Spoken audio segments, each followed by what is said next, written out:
Hello. आज हम पढ़ रहे हैं इंटेलिजेंस, बहुत ही common and but most important topic. MCQs की सीरीज़ चली हुई है, उसमें हम नेक्स्ट इंटेलिजेंस से रिलेटेड एमसीक्यूज़ कर रहे हैं। फर्स्ट क्वेश्चन है, which psychologist is associated with the theory of multiple intelligence? Howard gardener.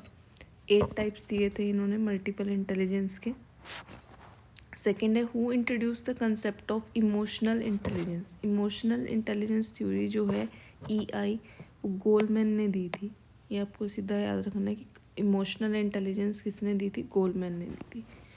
Third है, what is the primary focus of Sternberg triarchic theory of intelligence? 3 part है Sternberg की triarchic में, analytical, creative and practical intelligence. The concept of G या सामान्य बुद्धि की अवधारणा किसने प्रस्तावित की थी? स्पीयरमैन ने बताया था ना। स्पीयरमैन ने बताया था, एक तो होती है जनरल इंटेलिजेंस और एक होती है स्पेसिफिक। जी जो कंसेप्ट है वो किसने दिया था? चार्ल्स स्पीयरमैन ने। द वेशलर एडल्ट इंटेलिजेंस स्केल किस प्रकार की बुद्धिमत्ता को मापता है? अडल्ट इंटेलिजेंस स्केल चिल्ड्रंस का भी है इसमें और अडल्ट का भी है। ये जनरल इंटेलिजेंस और क्रिस्टलाइज इंटेलिजेंस दोनों को ही मापता है, दोनों को ही मापता है इसमें। क्योंकि जो जनरल इंटेलिजेंस है, हमने 2 टाइप की पढ़ी हैं जनरल के अंदर ही, जनरल में ही आ गई 2। एक तो हम होती है फ्लूइड वाली और एक होती है क्रिस्टलाइज।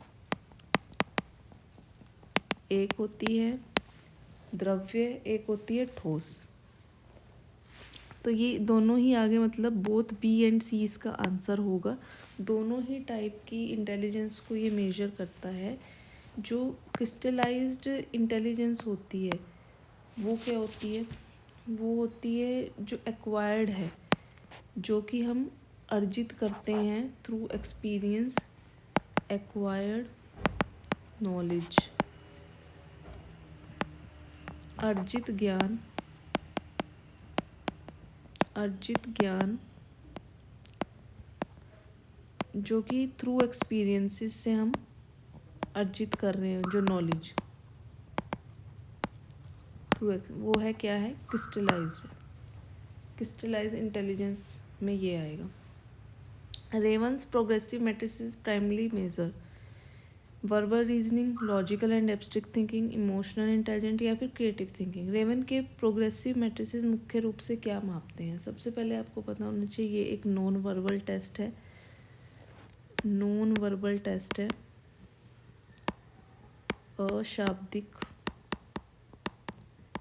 और ये लॉजिकल तर्क और एब्स्ट्रैक्ट थिंकिंग को क्या करता है? मेजर करता है। ये पता होना चाहिए, लॉजिकल और एब्स्ट्रैक्ट थिंकिंग को। इसमें इस टाइप से आ जाएंगे आपको। वैसे इसकी ज़रूरत नहीं, मेन हमें पता होना चाहिए कि लॉजिकल और एब्स्ट्रैक्ट थिंकिंग को मापने के लिए रेवंस प्रोग्रेसिव मैट्रिसेस टेस्ट है। In which year was the first intelligent test developed? पहला बुद्धिमत्ता परीक्षण किस वर्ष विकसित किया गया था? 1905, 1911, 1899 या 1923? 1905 में बीने ने किया था first intelligent test. Which psychologist is known for the Stanford Binet intelligence test? इसमें लुइस टर्मन का नाम आता है। स्टैनफोर्ड बीने बुद्धिमत्ता परीक्षण के लिए कौन सा मनोवैज्ञानिक जाना जाता है? लुइस टर्मन का नाम आता है। नेक्स्ट है, what does crystallize intelligence primary rely on? अभी हमने पढ़ा था जो क्रिस्टलाइज्ड है वो इंटेलिजेंस मुख्य रूप से किस पर निर्भर करती है?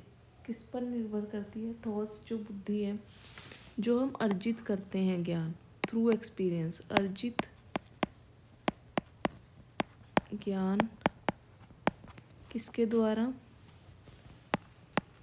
अनुभवों के द्वारा, या फिर और अनुभवों से, और अनुभवों के द्वारा। एक तो हम एक्वायर कर लेते हैं और एक एक्सपीरियंसेस के थ्रू। द 2 फैक्टर थ्योरी अभी पढ़ा था हमने, चार्ल्स स्पीयरमैन ने दी थी।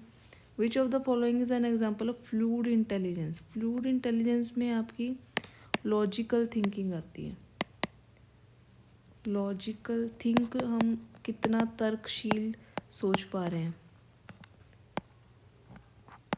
और सॉल्व कर पा रहे हैं प्रॉब्लम्स को, समस्या का समाधान कर पा रहे हैं न्यू सिचुएशंस में।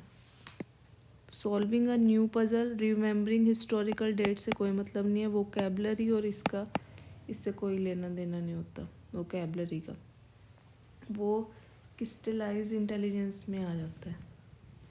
ठीक है।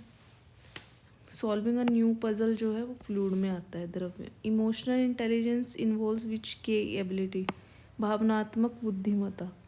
लॉजिकल रीजनिंग नहीं, लॉजिकल रीजनिंग नहीं है क्योंकि ये भावनाओं से जुड़ा है, इमोशन से जुड़ा है। Managing one's emotion, understand other emotion, yes. Emotion से जुड़ा है तो दूसरों के भी इमोशंस को मैनेज करना और अंडरस्टैंडिंग या फिर समझना दूसरे के इमोशन, उसी से ही रिलेट करेगा। एनालिटिकल थिंकिंग, मेमोराइजेशन नहीं आएगा इसमें।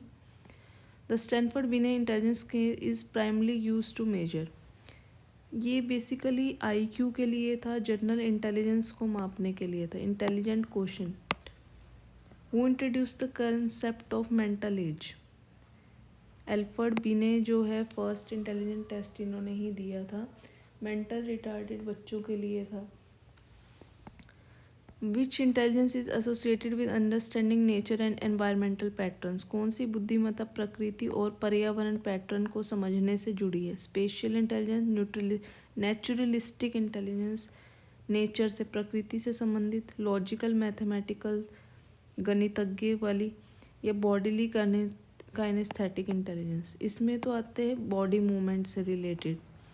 स्पेशियल इंटेलिजेंस में आते हैं पैटर्न, विजुअल इमेजेस से रिलेटेड। नेचुरल में इसी में ही प्रकृति और पर्यावरण नाम से पता लग रहा है, नेचर, तो ये भी आंसर होगा इसका।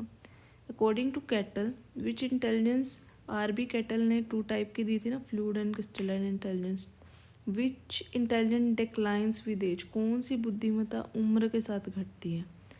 फ्लूइड, 2 इंटेलिजेंस की बात की थी, फ्लूइड और क्रिस्टलाइन। जो फ्लूइड वाली होती है वो क्या होती है, वो उम्र के साथ कम हो जाती है। लॉजिकली सोचने की जो क्षमता है, प्रॉब्लम्स को सॉल्व करने की क्षमता, वो धीरे धीरे घटती जाती है, डिक्लाइन कर जाती है एज के साथ। What is the average IQ score on the most standard IQ test. Average IQ 90 to 110 की हम बात करते हैं, तो 100 इसमें आता है, इसके बीच में।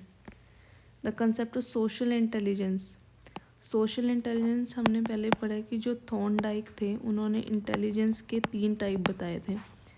सोशल इंटेलिजेंस, सामाजिक बुद्धि, कंक्रीट मूर्त बुद्धि, और एब्स्ट्रैक्ट अमूर्त बुद्धि। तो ये 3 टाइप इन्होंने बताए हैं, तो थॉर्नडाइक का नाम आ जाएगा। इंटेलिजेंस है, ये बुद्धि है, सारी तीनों। What does the term IQ stand for. IQ का पूरा नाम क्या है। Intelligence quality, intelligence quotient, intelligent query, ये इंटेलिजेंट क्वेश्चन है, इंटेलिजेंट क्वेश्चन नाम है। Which intelligence is essential for activities like painting and sculpting. चित्रकारी और मूर्ति कला जैसी गतिविधियों के लिए कौन सी बुद्धिमत्ता आवश्यक है। ये मल्टी इंटेलिजेंट थ्योरी का एक, मतलब बीच में से ऐसे एग्जांपल पूछ सकते हैं कि अगर कोई बहुत ही अच्छा म्यूजिशियन है, कंपोज़र है, तो उसमें किस टाइप की इंटेलिजेंस होगी। ऐसे ही इसमें पेंटिंग और स्कल्पटिंग के पूछा गया, तो स्पेशल इंटेलिजेंस, बॉडीली काइनेस्थेटिक, या लॉजिकल मैथमेटिक, या लिंग्विस्टिक, लैंग्वेज से रिलेटेड होगा। ये पोइट होते हैं, स्पीकर होते हैं, इसमें आ जाएंगे। स्पेशल इंटेलिजेंस में आएंगे क्योंकि इसमें क्या है, पैटर्न्स को समझना,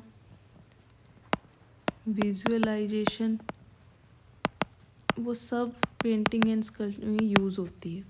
विच psychologist focus on the concept of divergent and convergent thinking.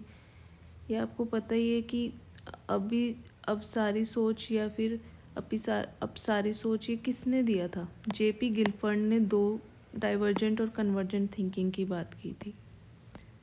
The term mental retardation has been replaced with, मानसिक मंदता शब्द को किससे प्रस्थापित किया गया है? Cognitive delay, intellectual disability. Intellectual किससे रिलेटेड है? मेंटल से रिलेटेड है, माइंड से रिलेटेड हो गया। न्यूरो डेवलपमेंट डिसऑर्डर नहीं होता है, लर्निंग डिसेबिलिटी नहीं, डी आंसर हो जाएगा। What is the highest level in Bloom taxonomy of cognitive skills? Application, analysis, synthesis या इवैल्यूएशन? इवैल्यूएशन आएगा फर्स्ट, इसमें नॉलेज आता है, फिर अंडरस्टैंडिंग आता है या कॉम्प्रीहेंशन, फिर आता है इसमें एप्लीकेशन प्रयोग, फिर एनालिसिस, फिर सिंथेसिस और इवैल्यूएशन, सबसे लास्ट जो है मूल्यांकन करना। Creativity is the most closely associated with, creativity होगी वहाँ डाइवर्जेंट थिंकिंग होगी ही, और कन्वर्जेंट थिंकिंग होगी तो वहाँ इंटेलिजेंस की बात होगी। Which of the following is does not belong to Gardner's theory of multiple intelligence? कौन सी इनमें से गार्डनर की बुद्धिमत्ता के सिद्धांत में संबंधित नहीं है? इंटरपर्सनल आती है, इंटर मीन्स अलग अलग, इंट्रा मीन्स सेम, वो खुद के लिए होता है, सेल्फ अवेयरनेस के लिए। लॉजिकल मैथमेटिकल, ये टेलीपैथिक इंटेलिजेंस की बात इन्होंने नहीं की है। इसमें यही क्वेश्चन थे, और भी क्वेश्चंस हैं, इसके बहुत सारे क्वेश्चंस हो सकते हैं। फर्स्ट पार्ट में हम इतना ही पढ़ेंगे, नेक्स्ट और क्वेश्चंस मैं आपके लिए लेकर आऊँगी इसी तरह की। Hope you like it, like करें, सब्सक्राइब करें, और ये ऐसी सीरीज़ MCQ की हम चलाते रहेंगे पेपर तक। थैंक्स।